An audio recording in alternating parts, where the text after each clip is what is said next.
Good morning, everybody. Welcome to the Developer Hangout for June 6th, 2018. I'm Will Hungerford. I'm a developer. That's Will Pagani. He's a developer. This is Papa Oz Schoonover. He's the Osquatch. No, the Osquatch. the Osquatch is more legitimate than Papa Oz. He's a development manager. He's Papagani. He tells us what to will be do. soon. So, if you were joining us, let me tell you what's going on right now. Here at Privateer Press, we stream 3 times a week. 10 a.m. Pacific, the 3 days we do it. On Tuesdays, we do the weekly Rumble. That's where we get together and play games. Yesterday, I believe that JR and William Pagani played a game of War Machine and Hordes, featuring the Crucible Guard.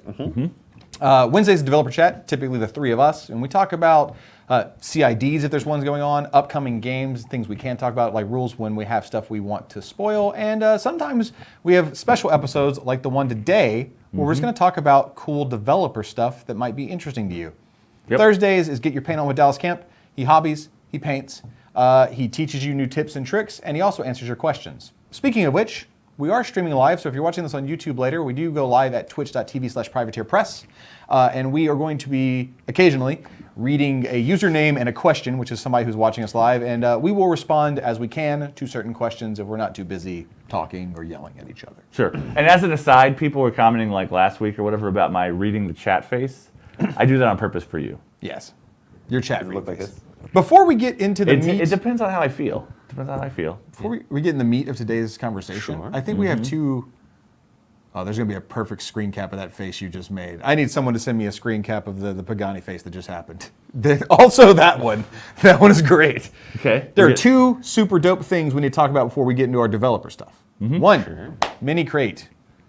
The last chance to get your Pharaoh Valkyrie is June 19th. Yeah, you can 3 order up until June 19th. That's 3 days. Just under 2 weeks. Yeah. Yeah, that's 3 days before lock and load starts, which we'll talk about in a second. But Pharaoh Valkyrie, possibly one of the, in my opinion, best mini crate models we ever made. Oh, yeah. But I'm super biased towards minions. It's a stand-in for the Pharaoh Brigand Warlord. Yeah, and it just looks super dope. There, it's up on screen. You know, get your alternate warlord. Get it now. Remember, mini crate. Those molds get destroyed in spectacular fashion. So if you don't get one now, you never will unless you rob someone for them, and that's a dumb reason to go to jail. So go to mini crate and order your model. Don't spend life in prison because you stole a toy soldier. I don't know if it's life in prison. It's life in prison. I mean, if you like assault them, it's like Yeah. 30 years or something. 30 years at least. But speaking of it is ending for on my June life. 19th, and speaking of jail, there's no jail involved at Lock and Load starting June 22nd. So if you want to come talk to us about the people you've robbed for miniatures or just play games and have a good time, you should come to Lock and Load. There are some tickets left, pplockandload.com. You can buy your tickets. Yep. I think the hotel blocks are full. I'm sorry. There are still rooms, though. There's still They rooms. just might not be available in the block, but ask, because you never know. You never know. Yeah, some people might cancel. You never know. But yeah, we're almost there. Like, Lock and Load's effectively tomorrow. Basically. You've got a super awesome Company of Iron narrative event to run. I still have to write the final rules for that, too, by the way. I haven't finished that document. But it's only for me. It's only a reference for me. It's so it mostly doesn't- done. Yeah, it's mostly done.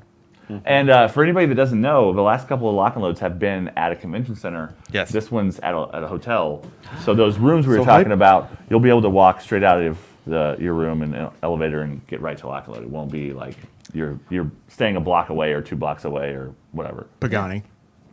Hot tub. Oh, God, yes. Yes. Hey, look, Have- when I heard it was in Have a we hotel- scouted the hot tub? I haven't scouted the hot tub yet. Maybe I'll do that today during lunch. It is right down the road from here. Yeah. So let's talk about what we're talking about today. And Dorian Gray Clampett, DGC, says, game math seems like a very tedious thing, but Hungerford has such a smooth voice. Well, good news. We've got a couple things we want to talk about today. And What he if- won't be talking about the math. and I won't be talking about the math at all. So You'll be enjoy that. Like agreeing about the math.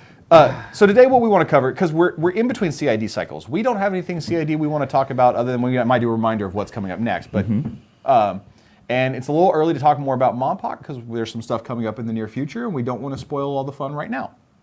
So we want to do an actual developer chat. And Mr. Pagani has some really important topic he wants to talk about, specifically about game math and how it relates to the CID process. Because you see a lot of feedback from people saying like I don't hit, or this thing never hits, or I never have a chance to hit, and how that might be wrong, and what the actual chances are, and how to determine your actual chances. And after that, Sure.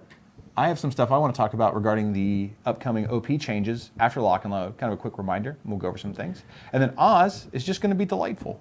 And side realist, I don't think they'll be scoring milk at lock and load, but there might be. Oh, I'm bringing scorn milk. Possible. I'm bringing scorn milk. Anything's possible. John, can you scroll us up in the Twitch chat here? There were a couple good questions over there. Yes. Everyone chill while we... Beautiful. Legionnaires asks, going forward, will Privateer Press re-examine the few beast-centric theme forces that don't have the same access to units for scoring as opposed to contesting? Oh. And it jumped. And then calls out specifically Call of the Wild and Imperial War Host. So outside of their support or minion units / minion options. No, that is not really something that we are looking at the moment. I personally feel that Call of the Wild is a fantastic theme force and doesn't really need anything else, and I also really like Imperial War Host. So no, that is not something that we're going to be doing. And then Red Death M also has a Manowar question. Who do you think is the most viable caster for running triple demo core? Kozlov, Iris 1, etc. I feel like I got to shift this one to Oz. So But I think Kozlov and Iris 1 are both great choices. I only have been running Kozlov with my Mana War because Kozlov is the only Khador caster I have painted. But he's really good with I got an early copy of him because I was going to paint a Mana War army that was way before the Theme Force was out for the launch lock and load when Mark III came out. I got one early. He's cool and he does awesome things for a Mana War. And I don't play with that army every time I play War Machine. I have other armies, so I just haven't went back to it. You have a big old honking Rulik army. I have a Rulik army. I have a Pharaoh army. I have some other stuff. Yeah. I've been playing a lot of Company of Iron lately with like my little Tharn Warband and my little this and that and whatever. So I just haven't gone back and readdressed. But there are a lot of casters that do a lot of good things. Demo Core specifically. I'm a fan of the Vlad. I really like Vlad too. I was And about to say, and Vlad the 1. Vlad. I like Vlad 1 and The obviously Vlad. Vlad 3, you look at him and you're like, lots of demo core. I feel like I'm missing something here. These aren't riding horses. Yeah, these aren't on horses. But Vlad 1 and 2, I'm a big fan of them, and I'm also with you. I think Kozlov is really great. I think his feat in Tax Supremacy is just ridiculous when you're trying to get a bunch of heavy-hitting, kind of slow-ish dudes into combat. Yeah. Kozlov with Man War Covenants makes that army really, really fast. Yeah. Yep. I personally also like Zerkova 1. I think the Cloud Bowl is great. You can deliver these Mana War that don't necessarily deliver easily with her. So that's a good one. And then Iris 2, of course, is always spicy. So I like both those. Artifice is great and tough. I have to address this just in case. Llama Juice in the chat says, don't forget to bring your fire extinguishers to lock and load because Oz told people to set minis on fire. I don't think that was me. I vaguely remember that was someone JR. doing that. I think JR But was I don't talking remember about what it burning was in miniatures. reference Or to. Schick. Do not set anything on fire at lock and load. Thank you. Okay. Yes, okay, so in the math? dice math. Yeah, so when we're seeing CID games happen and stuff in battle reports, there's always a lot of questions like, do I boost, when do I boost, how do I boost, that kind of thing. Roll 3 And dice. I wanted to go over, what? How do you boost as you roll a third die? How do you use your focus, I guess, is Yeah. a better, Focus a better efficiency. way to do it. He's Yeah. being super Focus helpful. efficiency here. So I've got a couple stats here that I want to go over, and I'm going to take these for those of you guys that are math people out there, and I am going to simplify it way, way down. I'm going to take it and round numbers like super duper hard. So don't take everything that I say exactly as correct, but it's going to give an idea as to what's going on here. So things that I specifically want to talk about is like how to efficiently use focus with warjacks and heavy warjacks, how good rerolls are, because my god, they're amazing. And then also things like set defense, defender's ward, things like that add specifically to defense is really what I'm going to be working on here today. So first off, let's hit rerolls. So I have a little chart in front of me here, which we aren't going to be putting up, but it's some pretty basic numbers. If you need 6 to hit, you hit 7 out of 10 times. If you have a reroll, you hit 9 out of 10 times. So like that's pretty good, right? But as you go farther down the curve, it actually gets better in terms of the amount gained by a reroll, right? So like a 7 is a 58% chance to hit, so 6 out of 10, roughly. And then with the reroll is an 8 out of 10. So like we've jumped a huge chunk there already. 8s, 4 out of 10, up to 6 out of 10. So you're plus 50% on your hit rate there for a reroll with an 8. A 9 goes from a 27%, or about 3 in 10, to a 46, so about 5 in 10. So hitting every other 9, basically, is a really great number to know, because when you have things like Ice Witches or Eilish or Morvana that gives you rerolls, you can start really banking on these type things. And when you do have lower numbers to hit, these numbers become essentially guaranteed, right? Like our 6 went to a 90+% chance to hit with a reroll, which is incredible.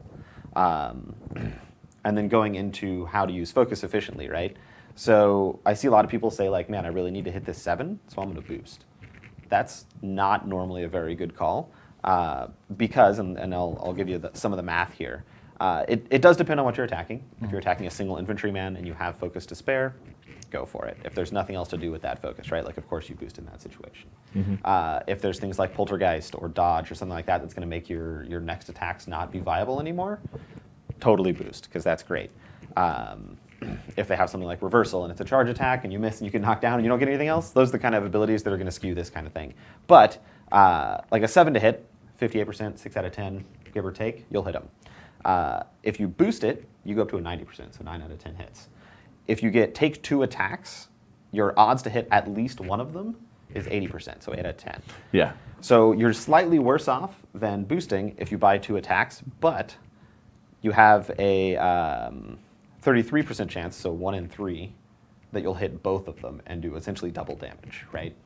So that's super duper good. So you're trading a 10% chance to hit for an entire another damage roll 1 out of 3 times. So generally speaking, when you need a 7 to hit, if there's not extraneous circumstances, something that's going to shut you down or something like that, it's almost always better to buy an additional attack rather than boost, if you need the damage, right? So like, as I said, if it's like an Iron Fang Pikeman hanging out and you're pound 19, doesn't matter. But if it's Warjacks, things like that. I also see a lot of people like, oh man, I needed 6 to hit, and I charged with my heavy, and then I missed 3 out of my 5 attacks. Like, that's not actually that unlikely, because as you start compounding these multiple attacks, it goes down. So 6s, once again, hitting once with an attack is 72%. Hitting twice with 2 attacks, 51%, then goes down to 37%, then goes to 26%. So if you have 4 attacks, only 1 out of every 4 times will you actually hit all 4 of those attacks. So that's something to keep in mind when you're trying to figure out, like, can I piece trade here? Can I kill this heavy in 1 round with this heavy? That kind of stuff. If you need a 6 to hit, it's going to be a little wishy-washy if you need to hit all 4 of the attacks to really get all your damage in there. And that's really important for feedback, because a lot of times we encourage people to shortcut things in certain ways, especially when playing in a CID with existing models that are not necessarily going to change or they're just barely changing. Because someone will say, well, this heavy charges this colossal, it kills it. And you have to understand the baseline math of that and understand how likely it is to kill it. Correct. Because you don't always hit every attack, even if you only need 6 to hit. So we do see a lot of people that come in and they're like, well, this should have happened. And that is not always correct, right? Like, if you need 6s to hit, that's fine for 1 or 2 attacks. But if you're trying to hit like 6 or 7 of these attacks that need 6s to hit, you're not going to hit them all. Like, it's just not going to happen. So make sure that you know that. We do have a question in chat. Rage Howler here says, you're saying if a high shield Rat 5 needs to shoot a Warp Wolf at def 14 with Fortune, the roll of a 9+ to hit with a reroll happens 90% of the time. Parentheses, forgot your numbers. No, it actually happens 46.7% of the time. Vaguely. I rounded some numbers when doing that calculation. But yes, so a rerolled 9 is about a 50-50 to hit. Sure. I'm gonna address one tiny thing in the chat also. Sure. Neil Rose says, it's not always a good idea because have you seen my dice? Your dice are the same as everyone else's dice. Your dice, unless they have flaws, They can be which flawed. they could have, that is observational bias. Correct. If you log what your dice rolls are, it will appear different than if you just remember when they are bad. Because a lot of people are like, well, man, I rolled really bad that game. You probably didn't. You probably just remember that when it was important to roll good, you rolled bad, and the rest of the time your dice were pretty average. Now, for some people out there, Pagani's provided like a grade of really awesome information, right? But some people aren't math-oriented. Like some people just can't do the math or don't have the inclination to. But you can still take this kind of information and boil it down to very simple lessons that are important to you. Say you're a brand new player, you've picked up Chuck Dogwood and you're playing Circle. And you're like, I don't want to know all the probability and I don't want to have like a chart in front of me. What did Pagani just say that matters to you? He said, don't forget the value of rerolls. Rerolls are far better than a lot of people probably give them credit for. Yes. And that while you probably hear a lot of people say 6s and 7s are easy to hit, so I don't necessarily need to boost, they aren't necessarily as easy to hit as you think when you're making multiple attacks. So, Well, Like if the multiple attacks doesn't change any single roll, right? Right, So, it doesn't. Yeah. But if don't your count plan on everything. if your hitting. plan needs to hit 4 sevens, Yeah, that's what I'm saying. right? Like there's only Yeah. a 11% chance that you hit 4 sevens. Correct. A lot of people think average is 7. So if I attack, like I was saying, multiple times, you're going to hit all those 7s. What we should extrapolate is that it's not always that easy, right? That's not how the math actually plays out. So as a new player, don't always consider those easy numbers to be easy. If you're making a ton of them, eventually the math will work. It'll average out. And if you have abilities that give you reroll, like maybe you have fortune on a caster and you've never cast it because you're like, oh, I don't really see the value in it. Well, It's just amazing. knowing that rerolls are amazing is a good thing as a player to start getting some use of. So, paying attention to math stuff like this, you can just take 1 or 2 little nuggets of wisdom and you put them in your pocket. And when it's game time, you take the nugget out, you take a bite, and you're a better player. I don't even know what he's talking about now. Wait, nuggets are bite-sized. You always eat the whole nugget. You don't take a bite I of a actually nugget. eat chicken nuggets in 2 bites. You're, I always bite it in half and then eat the second half. Solamente uno. There's something wrong with you. So the thing I want people to take back from this, so this is very applicable to all games of War Machine, but what we need you guys to do is give us the best CID feedback you can so that we can make the models the best they are. So when you are playing a game of CID and you're testing brand new models, and you say something, this thing is terrible because it never, ever, ever hits. Just think about what the real math behind that is and what other tools the Army has. Crucible Garb is a very good example of it has a lot of ways to drop armor or drop defense. It has all these synergies, and this guy can spray that thing, and then the Alchemist can grenade it for ice cages and all those things. If you have a Rat 5 thing, but you have a bunch of ways to either boost its power in some way or drop the defense of your opponents, that Rat 5 doesn't mean Rat 5. Yeah. That's why Denegra's True. good. True. Denegra is kind of good. Denegra just makes everything good because she's like, what's your rat? Doesn't matter. Defense? What's that? What's that? She doesn't have Scourge anymore, so Yeah. you'd have to actually roll to hit. Yeah. Yeah. Sorry, guys. Yeah. We did have a question in chat, which has gone Just off the top. boost. I think it was from Ojutai, Boost with a I think reroll. was the person's name, which asks about a relationship between things like Ossian's Feet and how it interacts with Carapace and how it sort of cancels it out. It definitely doesn't just cancel it out, right? Like, if you didn't have Ossian's Feet, obviously it would be a very different game, right? But I think this will also lead me down a rabbit hole that I don't really want to go into right now in this particular segment, but we could do in a future segment, which is how things like Signs Importance affects dice and how additional die or boosting actually skew damage numbers significantly more than what the general community thinks. Like, a lot of people will tell you Signs Importance is equivalent to +2 to hit and damage, which is not true. Like, that is an incredible oversimplification of how complex that math gets. And it's not really something that I want to go deep into on the stream because it gets really crunchy. Yeah. And it's not what I want for this. If you do Signs of Importance with rerolls and try and figure out the probability of hitting things, I don't even know if, like, I don't think I have the knowledge to do Signs of Importance and rerolls at the same time. It's just- like, I just don't. it's It's fun. It's a fun thing to do with the family. Just sit around for the it's not. weekend and figure out what you need to hit Yes. a 7. Yeah. But yes, so Signs of Importance is not +2, and Ossian's Feet is not +3.5. That's just not how any of this works. Yep. So Anything else you wanted to add about and how this relates to the CID? yes, actually, there's a couple more things. Oh. Well, not really a couple more things, but there's one more big thing that I want to talk about, which is set defense in general. It was on Bastions, and we also talked about it being on the Battle Mages in Retribution. Yeah. And sort of the biggest jump you can get in terms of dice rolls to hit is from the Yep. 6 to hit to the 8 to hit, or the 7 to hit to the 9 to hit. Yeah. And Bastions going from 11 to 13 is pretty big. You get that 7 to hit for Mat 6 stuff, which is huge. And then Battle Mages going from 13 to 15 is also huge, because now you're into that 9 range for a lot of things.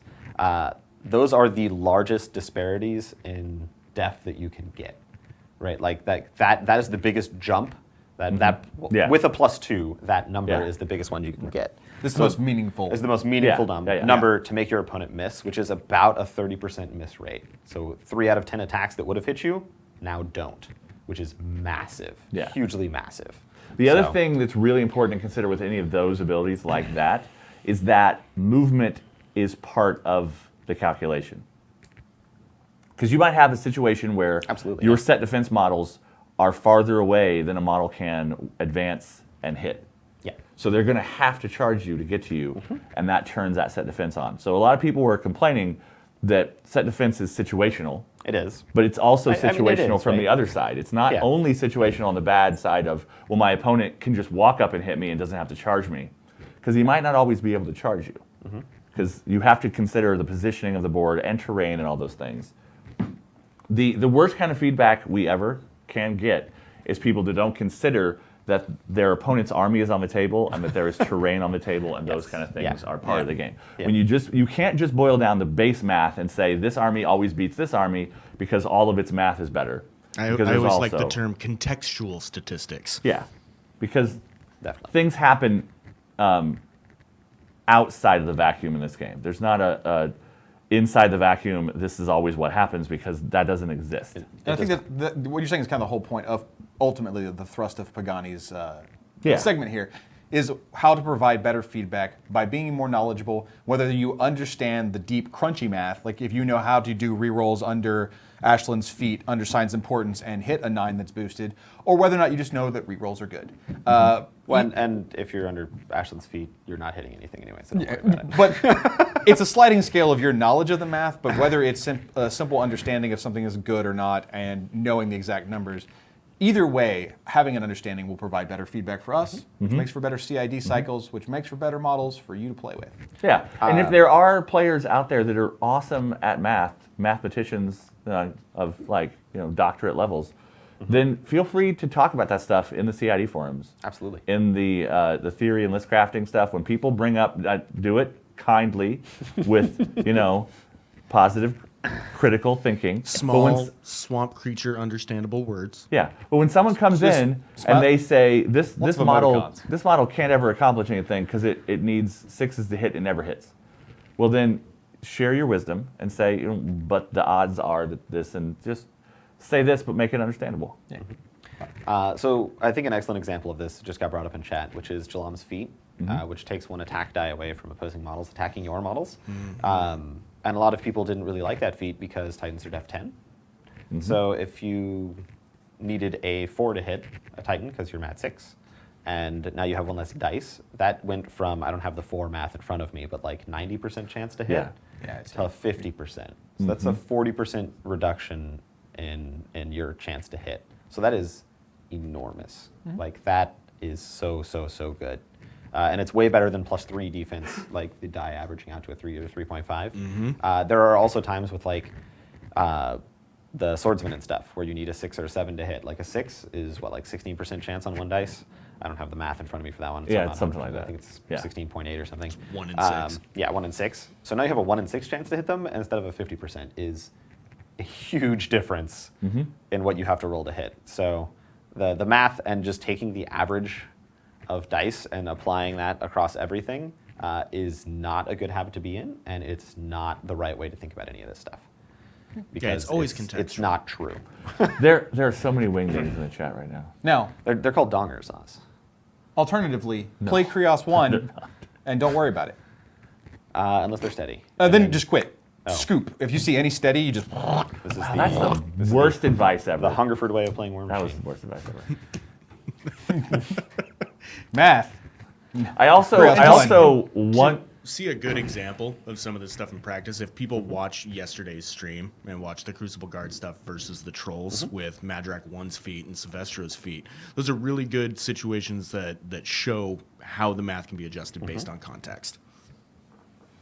I also want to acknowledge for all of you guys watching this on YouTube much later, the chat right now is very European pronunciations of things versus American pronunciations of things. What? Because for a long time in the chat, we were arguing, we were arguing if it was math or maths with an S. Oh. It's math. And I prefer math with no S because it's easier to say, especially if you're lispy. But I do prefer aluminium. Like aluminum? Aluminium. No. See, I'm just over here with the Twitch chat, which you can get at twitch.tv/privateerpress when you're watching the restream Aluminium? with all the Aluminium. dongers in it. Aluminium. Look at the word. That's how you pronounce it. Mr. Papa Pagani. Did you have anything else you wanted to add on your topic? Papagani, please. Papa Pagani. No, it's one word. Pagani. No, I'm good. good? That's my list. Yeah. Well, hey, hit us up. let us know any suggestions, any good links you have to dice probability that you think are useful for new players. Give us a hashtag at Game Maths. You want to do Game Maths? That's the name of this segment. You like Sure, that, why John? not? Yeah. Yeah. Hit us up at Privateer Press's Twitter or Facebook, hashtag Game Maths, and provide links for the rest of the community to check out. I think some people find that useful. I saw in Twitch chat, Travis Marg was posting a couple links, and there was like a couple arguments whether or not they were the right links, but I like it. Oh man, they're all just going off on Yeah. The next thing you're going to start calling it Jaguar instead of K Jaguar. What? I would assume the K is a typo, but I love that. Yeah. The K is silent. So before we start getting into this, I want to remind everybody of something very important that's coming up. Now that we're done talking about math, the new Steamroller, new Masters, and new Champions are less than a month away. So after Lock and Load, the Monday after, all the organized play is getting updated. The new active duty roster I comes think up. you mean the Tuesday. Because we will be stuck tearing stuff down on Monday. Possibly the Tuesday, but probably the Monday. There'll be somebody here. The week after if Lock you're and gonna Load. if you're gonna be like spicy and like super Hungerford, go for it. But we're going to try and get it updated as fast after Lock and Load as we possibly can for you. So the new Masters, the new Champions, and the new Steamroller are all dropping. I'm a Papa guy. So you'll see the new active duty roster, which now only applies to Champions. Reminder that Champions is not painted required anymore. Masters doesn't use ADR at all. And the new Steamroller's coming with all the new scenarios and all the changes that everyone's been asking for. So if you are an EO, I think there's probably no better time right now than to start scheduling with your local game store and your local clubs and local venues a tournament for the end of June or early July, because the new stuff's about to drop. And I really want to just remind everybody, like, this is a great time. Get something set up. People are going to be very excited about it. Even if you're not running an official Masters or Champions, like, you can go to our website and see the attendance requirements and what it requires to be an official one, which lets you become an Iron Gauntlet qualifier. Even if you're not running a sanctioned one, you can still use those rules and just run a local one, an unofficial Masters and unofficial Champions, so people can play it. Because there's a lot of people that are hype about the new ADRs and what's coming up. And I wanted to make sure that people knew that and felt empowered to do so. Also, anyone out there, you can be an event organizer. So with the new season of organized play coming up, there's never been a better time to try your hand at being an event organizer if you haven't already. Summer Rampage. And I would say that the new release of Steamroller is like a really good time to The try. breeze just came through. There was a weird breeze It was coming dropped us a little hint, maybe. Or was it a ghost of some sort? some kind of ghost. So spoopy. The spoopiest. The Grimkin are here. So right after Lock and Load, new Steamroller, give it a shot. And if you're not comfortable with it, and I get this a lot, somebody who wants to be an EO, but they haven't run big events, they get a little intimidated by everything that's going on, do a small one, honestly. Get 4 tables, 4 clocks, and enough terrain for 4 games. Have the dock in front of you and run an 8-person, 3-round event. Just a little guy. At a local store with people you know. Run it in your house with some friends. Yeah.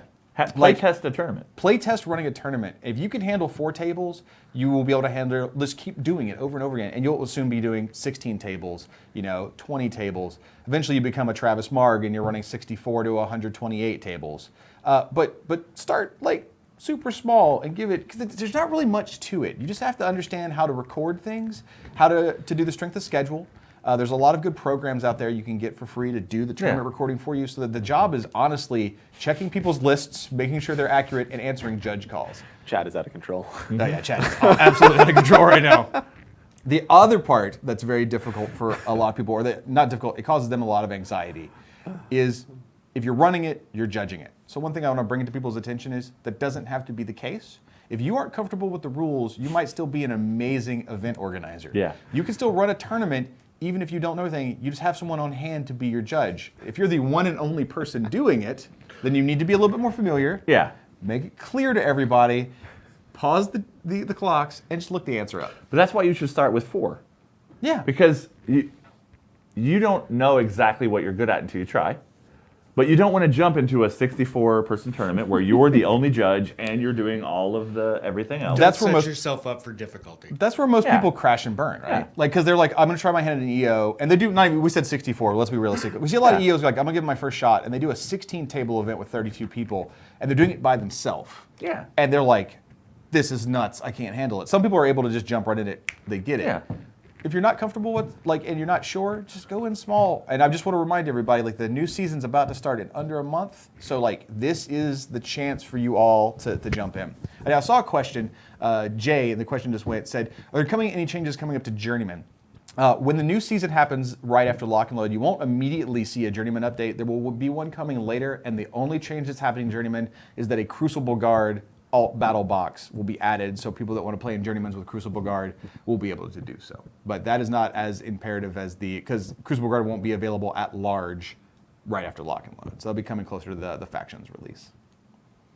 I wasn't reading chat because I saw you making chat face the whole time. Now that I look over at it, Don't even. Chat is just absurd. There's a lot of dongers in there flipping tables. There's a lot of Twitch emojis. It's like a normal Twitch chat right now. Yeah.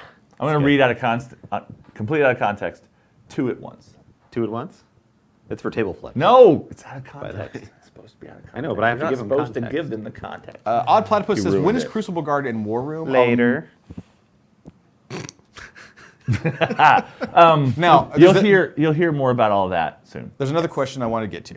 So there was a weird breeze earlier that was talking about Steamroller mentioned Summer Rampage. And I Not- just saw Red Death say, Hungerford, Summer Rampage releases when? No, Red Death said Sunmer Rampage. Sunmer. Type slur, Red Death. don't- Type slur.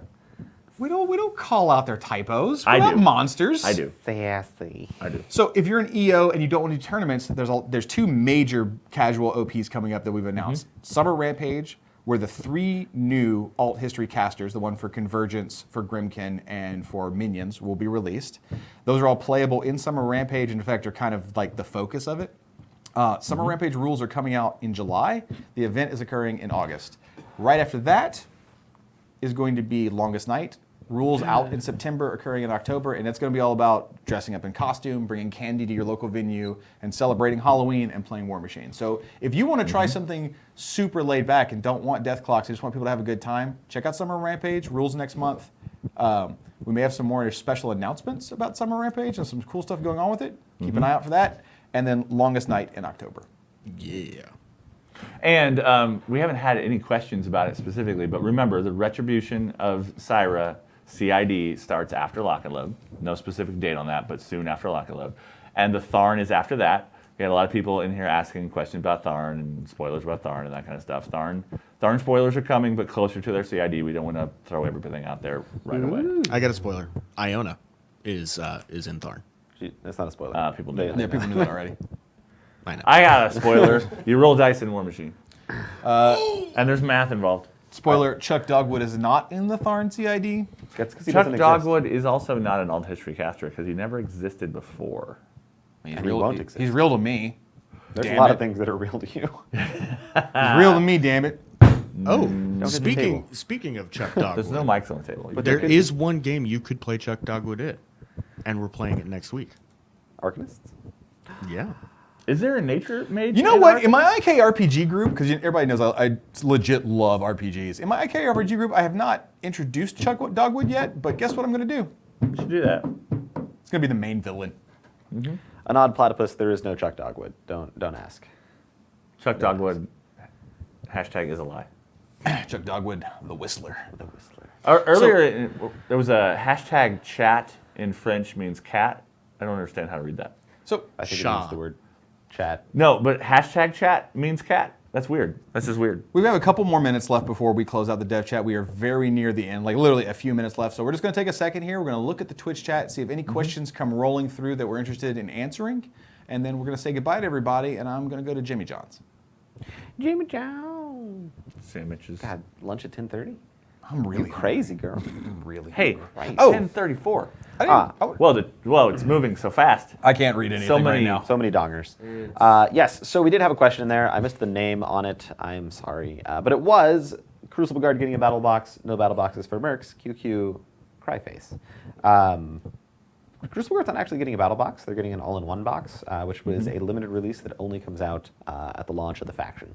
So Much like Grimkin. exactly like Grimkin, Yep. actually. So that is not quite a fair shake for what's actually going on.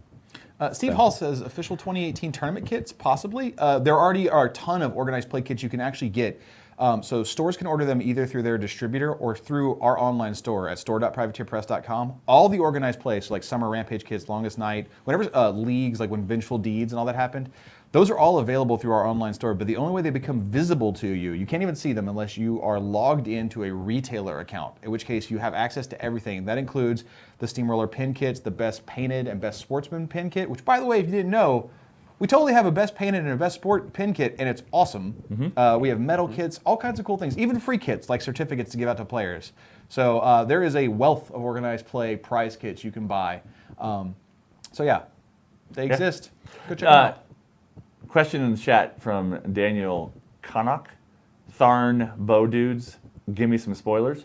I did that already in a previous video, so you have to go back and watch them all now. 2 questions real fast. Somebody says, I'm eating at Lock and Load. I'm also on Weight Watchers. Where can I all of eat them. and not have spend all my points? And the answer is Jimmy John's. Hungerford has it all mapped out. I have min-maxed my stomach. That's how I lost the 100 pounds. I used a Weight Watchers like an army list builder and got tiny. So Private Jet asks, I was ordering pirate stuff, noticed several models, such as the Commodore cannon, were marked as getting retired, or whatever the official retailer term is. Are these going to be new sculpts or old pirate models? So they're not actually being retired. What that is we are cutting down the number of models that are going through distribution. So those models will still be available directly from us, but they will not be available from your local store directly. Well, kind of. This They gets can weird. they can still order it. Yeah, they just have to order it directly. I'll explain it in a second. Yeah. Your store won't be able to get them through distribution, but if your store has a direct account with us, they can order it directly from us, and they can either have it shipped to their store or to you. Here's one question that I've seen a couple of times. I just want to just hit it out there. Somebody says, hey, any Monpok stuff you can say right now? The answer is no. We're not talking about Monpok right now because there's going to be some really cool stuff coming in the future. We don't want to step on any toes or ruin any cool surprises. So Have you guys heard of Lock and Load? yeah. I think that might be We relevant. are not dodging the question about Monpok. I just want to be upfront with you and say, like, we're specifically not saying anything at the moment because we got some really, really cool stuff for you coming soon. Spoiler, I've almost decided on my Planet Eaters paint scheme. Almost. Almost. Hot pink It's- and electric blue? No. With yellow polka dots? No. Good God, why? No. Edge highlighted in PVA glue. And then sparkles. You are. And then dumped in sparkles. and then just... Sparkles. Oh, man. I got to show this off real fast. By the way, I Magic is I the term only for it. wear Privateer Press shirts on the stream, right? No, you don't. Oh, no, I've messed that up a couple times. But I got the Blind Water Brew shirt from JR because we lived together, and I was like, I'm totally going to wear it today. And I didn't realize it's green, which doesn't show up with the backdrop. So check. JR told you, here's some shirts for streaming. I'm right? see-through. This is cool. Look at it. You're like the cover of. He's a simple boy. You're like the cover of No Quarter. I also like wiggling. So anyway, everybody, we're going to cut it. We will see you soon. Come see us at Privateer Press Lock and Load. pplockandload.com. It's like 3 weeks away. It's so close. It's so close. Don't forget, we're June, gonna be, June 22nd. June 22nd. Is We're gonna the be, real date? We're going to be streaming all the way up to Lock and Load. Now, the week of Lock and Load, maybe things change because we're all going to be at Lock and Load. But I can tell them right now that the week of Lock and Load, week of Lock and Load. there will be no streams other than Lock and Load. We'll do some rebroadcasts and stuff like that. However, all of the equipment will be getting packed up to go to the Hilton. Yeah. Now, we will be streaming the keynote. Absolutely everything. So basically, once 9 a.m. rolls around on Friday, Saturday, and Sunday, there will be content on that stream basically for many hours each day. Yeah. One of And those the days. Twitch page, twitch.tv/privateerpress, will be updated either today or tomorrow with the full streaming schedule. Yeah. Dope. And one of those is a large amount of me and Hungerford, I believe, doing the narrative event. Yeah. Like 8 hours. So come see us at Lock and Load. Still tickets available. One last reminder for everybody who came in late. Don't forget that the mini crate model, the Pharaoh Valkyrie Brigand Warlord, is still orderable for about 2 more weeks. Yeah. June 19th is the last day you can order, and then the molds get destroyed and you can't get any more. So don't forget mini-crate.com. Go order one if you want one of the best models ever made. She's ambidextrous, Calm down. but I love it. I do want to address something in chat right now. Squalish is saying that a few seconds after he asked, how many Ret Jacks will become Rat 6, apparently Oz looked at me and said, all of them. We were not answering that question. Out of context. I did not say that. Yes. Well, About you did, that. About but not that. about that. About that. I wasn't even looking at the chat when I said that. Goodbye, everyone. We're done. Yeah. Come see us tomorrow at 10 a.m. Pacific. Yeah. Get your paint on with Dallas. And always see us here Wednesdays at 10 a.m. for whatever this is. Dev chat, dev hangout, dev chat, dev chatting hangout. Chat's different. See-through T-shirt. That's Sometimes it's Matt.